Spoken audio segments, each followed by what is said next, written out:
Ahora continuaremos con la exposición de Florencia Fuentealba.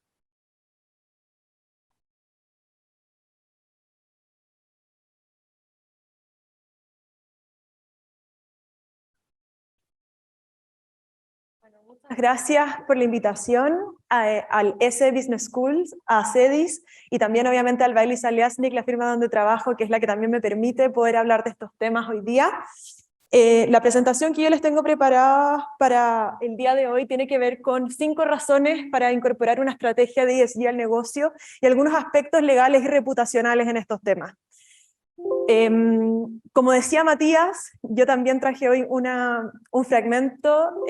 a modo introductorio de la carta de Larry Fink, que es el CEO de BlackRock, así que quienes no la han leído, bueno, ahora van a poder leer un pequeño fragmento. Y antes de entrar a la cita propiamente tal, es importante que tengamos presente que las preocupaciones por temas ambientales, sociales y de gobernanza en las empresas no es un tema que sea verdaderamente nuevo, sino que es un tema que, si bien hace unos años podía ser tomado como un opcional o una sugerencia, hoy se ha ido convirtiendo de a poco en un estándar y en una exigencia. No solo porque la ley también ha empezado a ser cada vez más rigurosa con el mundo empresarial, con la forma en la que se regulan sus actividades y sus impactos, sino que también por los distintos grupos de interés que hoy están mucho más informados y empoderados y por ende están exigiéndole mucho más a las empresas hoy en el contexto global que estamos viviendo. Y en este sentido, BlackRock, como decía bien Matías, es un fondo de inversión que no se quedó atrás, y yo diría que esta es una de las señales que ha habido de cómo esto se ha ido convirtiendo en un estándar.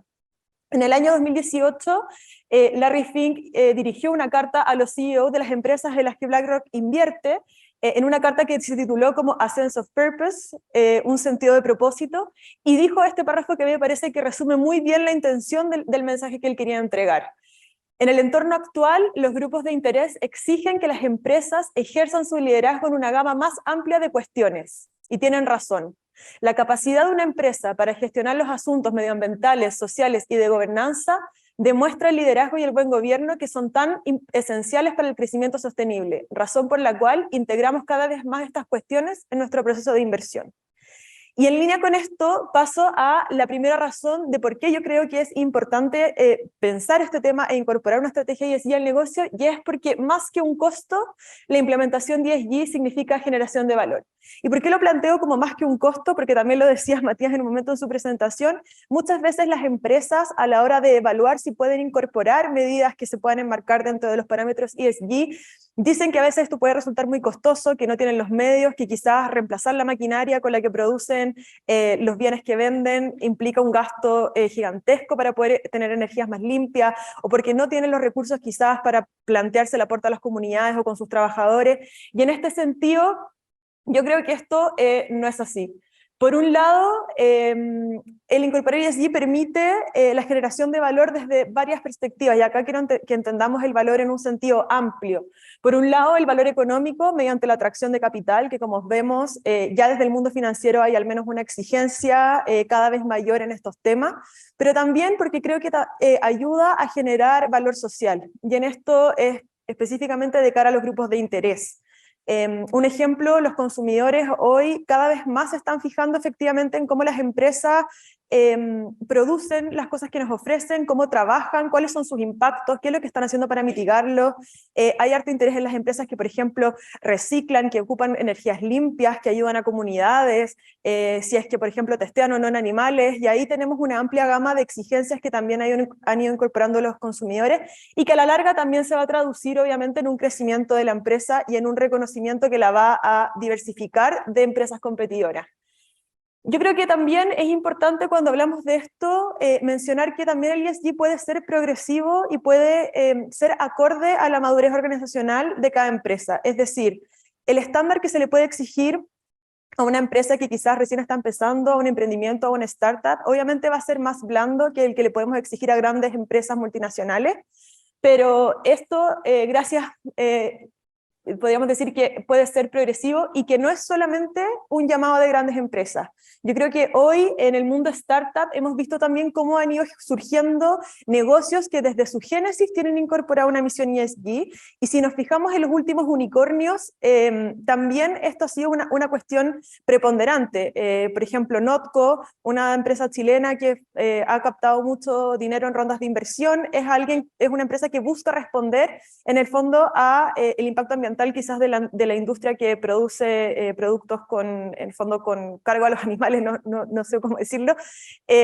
o por ejemplo la unicornio Betterfly de Chile, que también buscó tener un impacto social y en la última ronda de inversión logró una inversión de 125 millones de dólares, siendo valorada ahora en más de 1.000 millones de dólares. Entonces,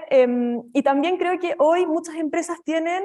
rasgos de ESG sin saberlo, o sea, hay empresas que cada vez más se están preocupando de el impacto que pueden generar en el medio ambiente, el impacto que tienen en las sociedades en las que se inserta, cómo mejorar su gobernanza, y eso de cierta manera es ESG, aunque no quizás esté presentado en un reporte de esa manera, y creo que también tenemos que tratar de valorar y rescatar lo que las empresas ya están haciendo. En segundo lugar, el ESG para mí es un factor de sostenibilidad en la empresa, y esto dice de relación con la existencia de la empresa a largo plazo. Es decir,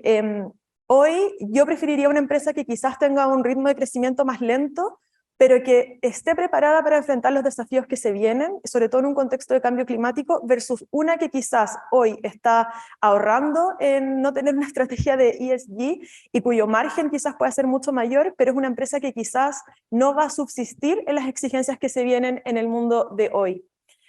¿Y cómo se insertan los factores ESG en la sostenibilidad? Bueno, yo diría que la G acá cobra un rol importantísimo, porque el que las empresas cuenten con estructuras de gobierno claras, donde se defina bien quiénes toman las decisiones, donde se genere una cultura de también hacer las cosas bien, donde puedan estar preparadas también para enfrentar crisis de distinta índole, es algo que sin duda es un aporte. Hay alguna mención a la ley 18.046 que regula este tema de cara a las sociedades anónimas, pero este tema también es mucho más amplio que solamente la estructura de gobierno que le corresponde a las sociedades anónimas. Y por ejemplo, en la pandemia vimos como aquellas empresas que quizás tenían estructuras de toma de decisiones claras, que tenían una cultura alienada en sus trabajadores, que tenían herramientas para enfrentar la crisis, todas las exigencias regulatorias de la pandemia se le hicieron mucho más llevaderas versus aquellas en las que estas estructuras quizás no estaban tan definidas, en que las personas no estaban tan alineadas en cómo se debía desarrollar el negocio, y obviamente eso les dificultó mucho más el desarrollo de su actividad económica. A través también de la creo que las empresas pueden crecer en un contexto de cambio climático y de lucha ambiental que estamos atravesando con nuevas exigencias regulatorias. Entonces también el anticiparnos a quizás los cambios que se vienen nos permiten también estar más preparados y asegurar la existencia de la empresa a largo plazo. El tercero es un factor que yo me gusta relacionarlo con el compliance, porque yo creo que ESG y compliance son cosas que corren de cierta manera hacia una misma dirección. Y en esta línea, no solo porque el ESG puede estar en una exigencia regulatoria, sino que porque, por ejemplo, acá, bueno, una de las leyes chilenas de compliance más importantes, la ley 20.393, que establece la responsabilidad penal de las personas jurídicas, exige que las personas puedan tener una estructura de gobierno corporativo sólida que esté alineada con la prevención de delitos para que efectivamente sus programas de compliance funcionen. Entonces ahí tenemos cómo el compliance se relaciona también con el ESG desde la variable G, pero también acá quería mencionar el primer reconocimiento normativo que hubo en Chile de noviembre del 2021 a la temática ESG, que es a través de la norma de carácter general 461 de la Comisión para el Mercado Financiero, en la que se estableció la obligación para los sujetos fiscalizados por la CMF de reportar qué es lo que están haciendo en estas tres variantes. Obviamente acá se acompaña una pauta, se incluyeron ciertos temas, pero me parece que esto también es una señal importante, porque si bien esto no establece la obligatoriedad de contar con una estrategia ESG, el hecho de que estos reportes vayan a ser públicos y estén disponibles para los distintos grupos de interés me parece que ya es un impulso para que las empresas al menos se cuestionen qué es lo que están haciendo, porque creo que hoy salir con un reporte que dice no nos hemos preocupado de ninguna de estas tres variantes puede ser sumamente costoso.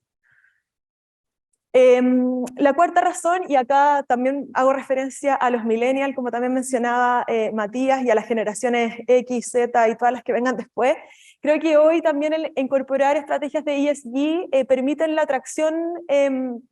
y retención del talento en el mercado laboral. Y acá es porque hoy los trabajadores jóvenes, y me incluyo, no estamos solo buscando una remuneración económica a la hora de elegir el lugar donde trabajamos, sino que también nos preocupa lo que se ha denominado como el salario emocional. Y en esta línea creo que la S es sumamente importante en este eje, porque es importante también que las empresas piensen en cómo se genera un escenario de bienestar para sus trabajadores, y acá hay distintas cosas que se pueden ir adoptando. Una es el asegurar o tener políticas de compatibilización de la vida personal con la laboral, el establecimiento de derechos para aquellos trabajadores que son padres y madres, políticas de, por ejemplo, equidad de género, políticas de diversidad e inclusión, y acá la ley tiene pequeños guiños a esto. Si bien este no es un tema que está estrictamente regulado en Chile, creo que, por ejemplo, la ley 21.015 sobre inclusión de personas con discapacidad en las empresas es una pequeña señal que va en este sentido, y yo creo que estas señales que encontramos en la ley también permiten que las empresas, al tener que preocuparse de un piso mínimo, puedan replantearse cómo hacemos para elevar este estándar, cómo hacemos para llevar esto un poco más allá. Y acá, por ejemplo, también la ley 20.348, que resguarda el derecho de igualdad salarial entre hombres y mujeres, y que también siembra, al menos en las empresas, la preocupación de que esto puede ser un tema y de que es mejor anticiparse, verlo y regularlo, quizás aun cuando no sea exigible, que ir quedándose cada vez más atrás. Y por último, creo que también el ESG es un aporte al bien común y al bienestar social en un contexto de crisis, y acá no me refiero solamente a la crisis nacional que quizás hemos atravesado los últimos años, sino que también a la crisis global en un mundo que está cambiando y que tiene cada vez más exigencias y más problemas. Y acá el concepto que creo que resume mejor esto es la licencia social para operar. Hoy las empresas no solo tienen que cumplir con un marco regulatorio y con, en el fondo, un background financiero importante para poder desarrollar su actividad, sino que también tienen que ganarse la legitimidad de la sociedad en la que se inserta. En Chile hemos visto como proyectos que a veces tienen impactos ambientales gigantescos, se caen por el solo hecho de que las comunidades no permiten que el proyecto avance, y esto en el fondo es clave con el ESG. Creo que acá también se le entrega a las empresas el reconocimiento como un actor más en la sociedad, como un actor que puede efectivamente impulsar cambios, y se les pide que tengan un rol social más activo, que yo creo que las empresas pueden efectivamente ayudar a efectuar los cambios que se necesitan. Por ejemplo, desde la mirada a la S, esto puede ser de cara a sus mismos trabajadores, grupos de interés, colaboradores, pero también a las comunidades en las que se insertan. Una de las maneras puede ser el trabajo comunitario, pero también, por ejemplo, la adopción de los principios rectores de derechos humanos y empresa, que también creo que es un tema que se viene y que se liga fuertemente al ESG. Pero también desde la mirada de la E, las empresas pueden permitir efectivamente a la reducción de las emisiones, a el reciclaje, a disminuir sus impactos ambientales en un contexto de crisis ambiental y lucha climática. Y a modo de conclusión, me gustaría dejarlos a ustedes con 3 ideas para que se queden de esta presentación. La primera es que el ESG es apto para todo tipo de empresas. Esto no es solo un llamado para las grandes corporaciones y para las empresas multinacionales, sino que también hoy, desde la génesis de un emprendimiento, se pueden ir incorporando ciertas variables ESG en cómo se va a desarrollar dicho negocio. Por otro lado, también hay un aspecto reputacional importante, porque el ESG permite aportar valor económico y reputacional a las empresas que se encargan de incorporarlo, sobre todo de cara a los grupos de interés que van desde los accionistas, consumidores, trabajadores, etc. Y también porque permite el crecimiento y la existencia de la empresa a largo plazo. Es decir, no basta con buscar el éxito al corto plazo, sino que es importante pensar en los desafíos que se vienen en el futuro, de manera que las empresas puedan desarrollarse de manera exitosa. Y a modo de conclusión, y sin esperar estar muy pasada en el tiempo, les dejo también con una frase, así como empecé con una frase de la Larry Fink, me gustaría también terminar con una frase de la misma carta, y es esta frase que dice: sin un sentido de propósito, ninguna empresa, ya sea pública o privada, puede alcanzar todo su potencial. En última instancia, perderá la licencia para operar de sus principales grupos de interés. Y creo que eso también es a lo que nos llama el ESG. Muchas gracias.